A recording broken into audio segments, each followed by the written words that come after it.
I suppose the sort of one of the last questions, because I don't want to overrun that hour, like you've said. Sure.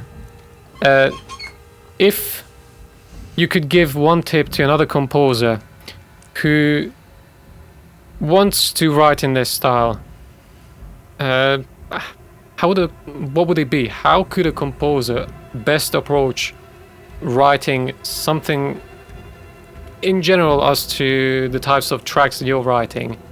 How could they approach that? How could they maybe develop a system that would ease their time writing horror-oriented tracks or horror-oriented soundtracks? One tip, or the best tip, or the most important tip to another composer trying to do horror music. Well, it's a bit of a two-pronged answer, because it's like there are kind of two aspects to me to a scary score. I think the best what would blend... have been the... Well, if you're looking back, let's say previous to the Dead Space days, and you're talking to your younger self, is there like one tip that you would have given yourself that maybe would have helped a lot with the coming years of Dead Space and Until Dawn and similar stuff? I think probably the most straightforward tip for that would be record as much just single solo live instruments as you can, and not necessarily professional musicians. I had quite the epiphany on Tomb Raider when I dusted off my wife's old practice 3/4 scale violin and picked it up and just started going chugga chugga chugga chugga chugga chugga, because it was completely detuned, and it was more like a rhythm instrument than, a melodic instrument. And that began a very, very long and sorted collecting sort of mantra on my part of just buying anything I could get my hands on, whether I could play them or not. And I mean a viola off of Amazon for $99. I'm not talking about super expensive equipment, but what I can do with that viola, I could write an entire horror score with that viola.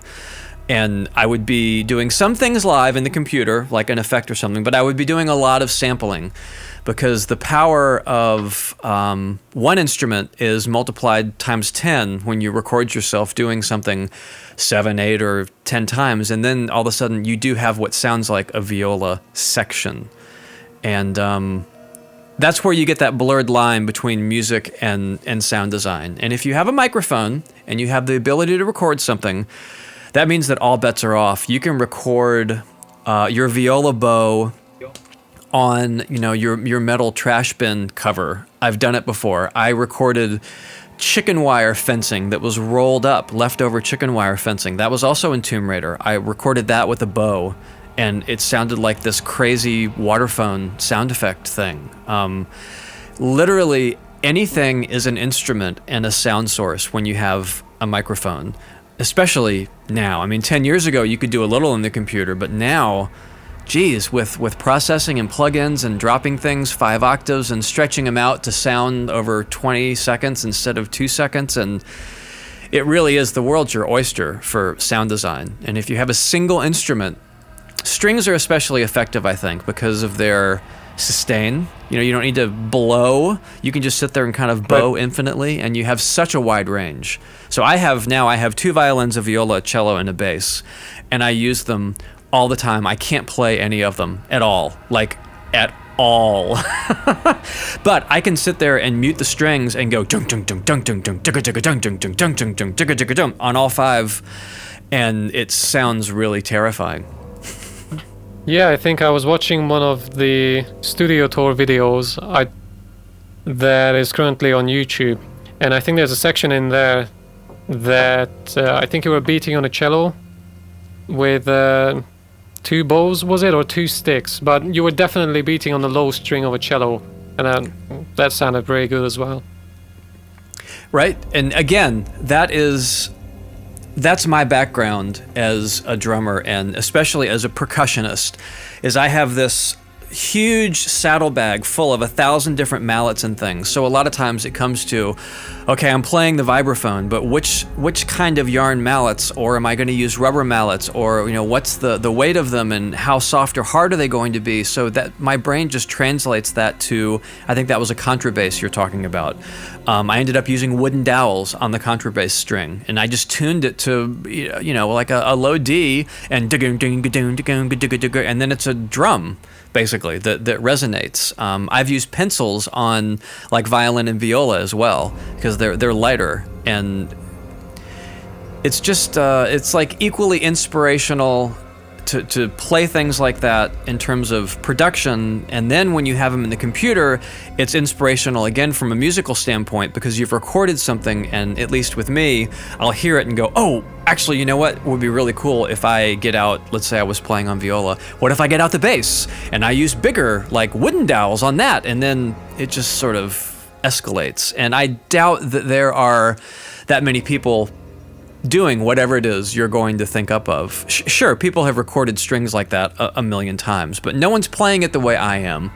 And I think it's important to try and be as unique as possible when it comes to music, especially because there's just, everyone has access to it now, which is both wonderful and terrifying because, you need to do so much more to make yourself kind of stick out from the crowd.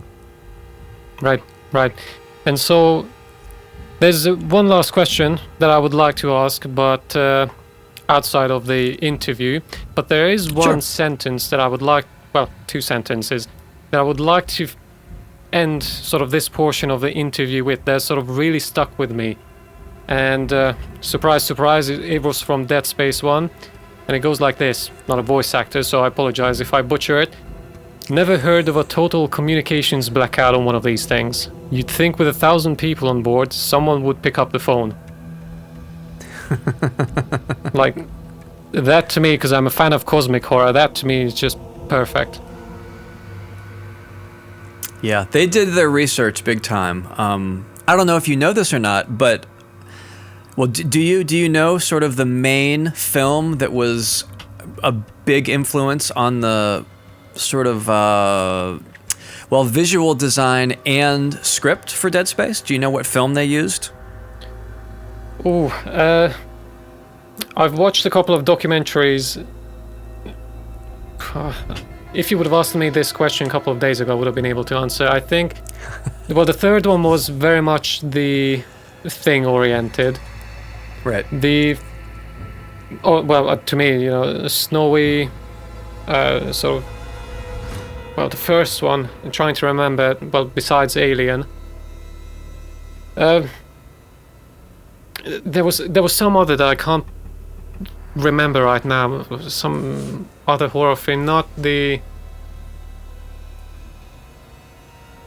Well, before I embarrass myself, no, not right now. Well, I'll tell you, you go, oh yeah, that's right. It was Event Horizon. Yeah. Mm-hmm. I've seen it a couple of weeks ago, actually, that movie. Yeah. Yeah. That was... I can see why. Yeah. And they even had I think the movie inspired a lot of things. It did. They had some sort of a tone... I don't remember what they called it, but it was just a movie that they put together. And a lot of game studios do this at the very beginning when they're first starting a game. It'll just be maybe a 2-minute edit of a bunch of films with, maybe 2 different soundtrack cues that play underneath it. Maybe at the beginning it's like quieter and then it builds to another bigger cue at the end. And they had Event Horizon probably through 80% of it. Occasionally there'd be something from Aliens or Alien and a couple of other films. And I think that they had a cue from Alien playing under most of it, like very abstract Jerry Goldsmith, his first Alien cue score, with the textures and things like that playing, which was cool. Yeah.